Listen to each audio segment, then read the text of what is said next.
Looking for a beautiful textured one row repeat crochet stitch that looks a little bit fancy? If you are, the Lotus Stitch and Crochet might just be the one you're looking for. I'm Rachel from Hope Corner Farm, and by day I'm a home ec teacher who teaches hundreds of students how to crochet. And if you're ready to learn, let's grab a hook and some yarn and we'll get crocheting. Before we get started, make sure you subscribe to my channel, hit the bell so you get notifications of when I post new videos, and don't forget to give me some feedback on this video. Give me a like or a comment, let me know what I did well or things that I could improve upon.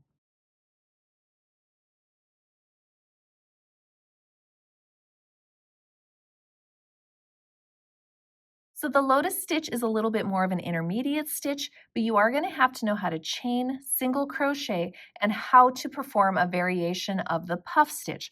I am going to show you how to do all those things, but if you want a refresher or you do need to learn some of those stitches, you could check out the description below where I have linked videos for all of those stitches.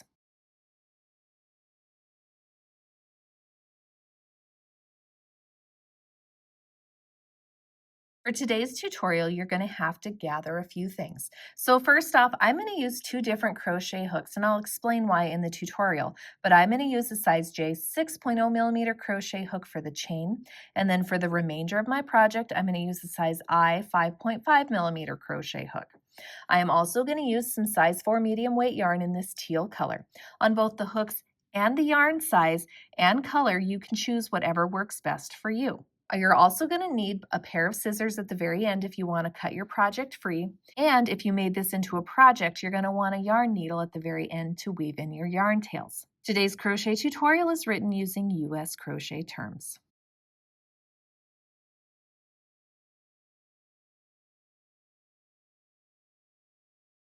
I'm going to start with my J hook. Now for this stitch in particular, the bottom edge likes to get kind of tight, so I actually go up a crochet hook size just for the chain. So I'm going to use a J 6.0 millimeter crochet hook for my chain.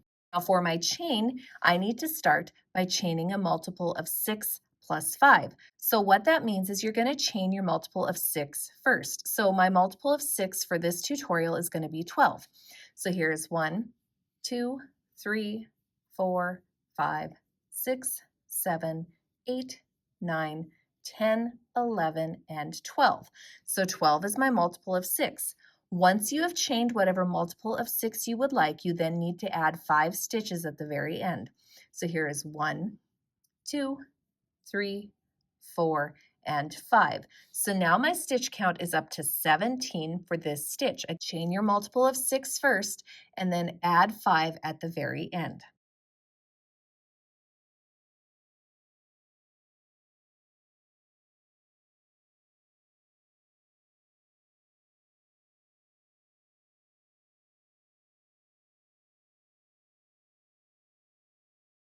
Now before I start row 1, I am going to go back to my size I hook. So I'm going to use an I hook for the rest of this tutorial, so a 5.5 millimeter crochet hook. And then that way my bottom edge will be just a little bit looser because like I said, I found this stitched in particular to have a pretty tight bottom edge. So I'm going to try to loosen it up a little bit by going with a bigger hook for the chain itself. Now as far as row 1 goes, I'm going to begin by working into the second chain from the crochet hook. So here is 1 chain and here is 2 chains.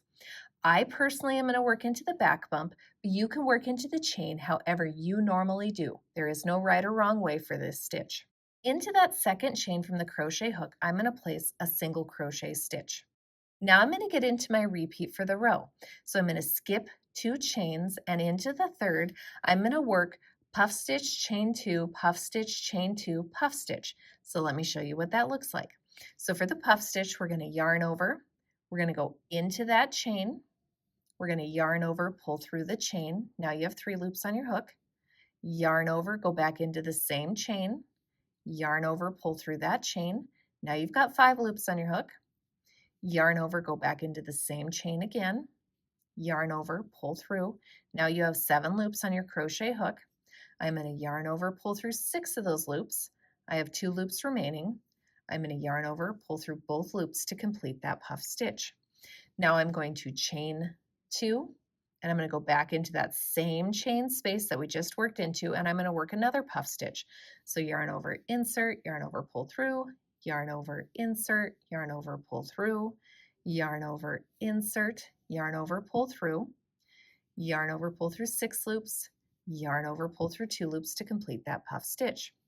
I'm going to chain 2 again, and then I'm going to place one more puff stitch in that same chain space. So just like we've been doing, yarn over, insert, yarn over, pull through, yarn over, insert, yarn over, pull through, yarn over, insert, yarn over, pull through, yarn over, pull through 6 loops, yarn over, pull through 2 loops. So into that same chain 1 space, I worked puff stitch, chain 2, puff stitch, chain 2, puff stitch. Now to finish out our repeat for the row, we're going to skip 2 chains. So we're going to skip 1 and 2, and into the third, we're going to place a single crochet stitch. And we're going to repeat that across the row. We're going to skip 2 chains and work 3 puff stitch chain 2s into the next one. Chain 2, do another puff stitch,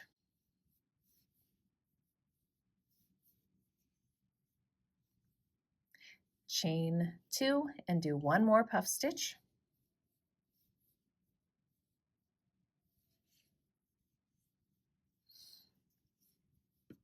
again all into that same chain space. Then we're going to skip 1 chain and 2 chains, and into the third chain we're going to place a regular single crochet stitch. You're going to do that until you have 3 chains remaining for the row. So 1, 2, and 3. So what we're going to do to end this row, we're going to skip 2 chains, and into the very last chain of the row, we're going to work a puff stitch.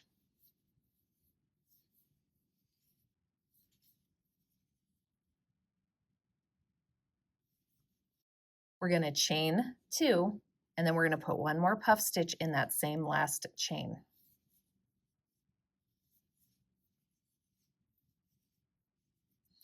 So the very last chain only has 2 puff stitches with 1 chain 2 space in between it. And that completes row 1.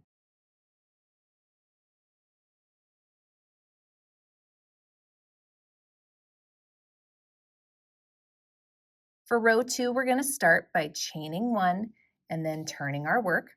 Into this very first stitch right here, we're going to place a regular single crochet stitch.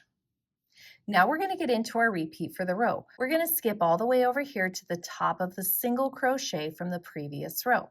And into that single crochet from the previous row, we're going to work a puff stitch,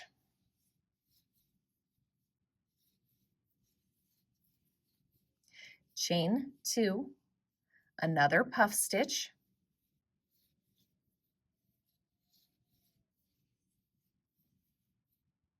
chain 2, and 1 more puff stitch, all in that same single crochet space.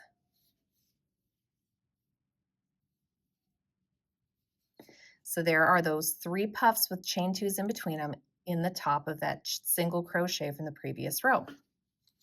To finish out the repeat for the row, we're going to come over here to the top of the middle puff. So we had our 3 puffs that were worked into that same chain. We're going to, in the top of the middle puff, so into the top of the middle puff, we're going to place a single crochet stitch. And we're going to repeat that across the row. We're going to come over to the top of the single crochet stitch, and we're going to work a puff stitch, chain 2, we're going to puff stitch,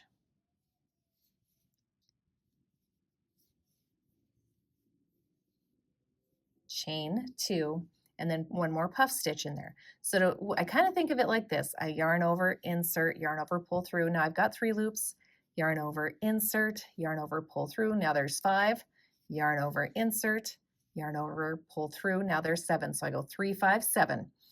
And then I yarn over, pull through 6 of those loops, yarn over, pull through 2 loops to complete that puff stitch. Again, all into the top of that single crochet. Come over here to the top of that middle puff, and we're going to place a single crochet in it. Now when you get to the end of your row, you're going to come over here to the very last stitch of the row. If you look at the tops of them right here, this is the last stitch. Now it's going to get kind of hard to see the more rows you get, so you're going to come all the way over here, and into that very first stitch right there, you're going to place a puff stitch, just like we've been doing.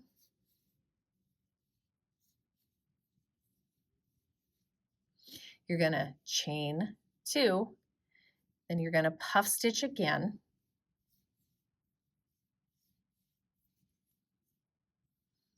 And that completes row 2. Again, the very last stitch only has 2 puffs with a chain 2 in between them, unlike the rest of them that had 3 puffs.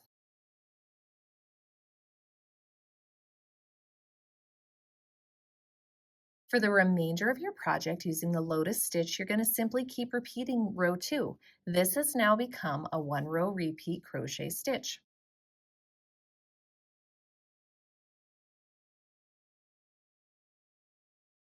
As far as the finishing stitch goes, I don't do anything special to finish off this stitch, and I'm going to show you why here in just a moment. So the reason why I don't do anything special to finish off this stitch is obviously it has a lovely kind of scalloped top, and the bottom kind of has a scalloped bottom edge as well with that chain. If I were to kind of get this to lay nice and flat on the table, you could see that scallop a little bit better. So I want that top to more closely match that bottom, so I don't do any special finishing stitches for the lotus stitch. And that's how to lotus stitch and crochet.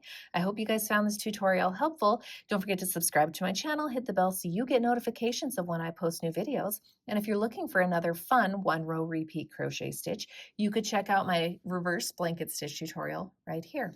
And I hope you have a wonderful day.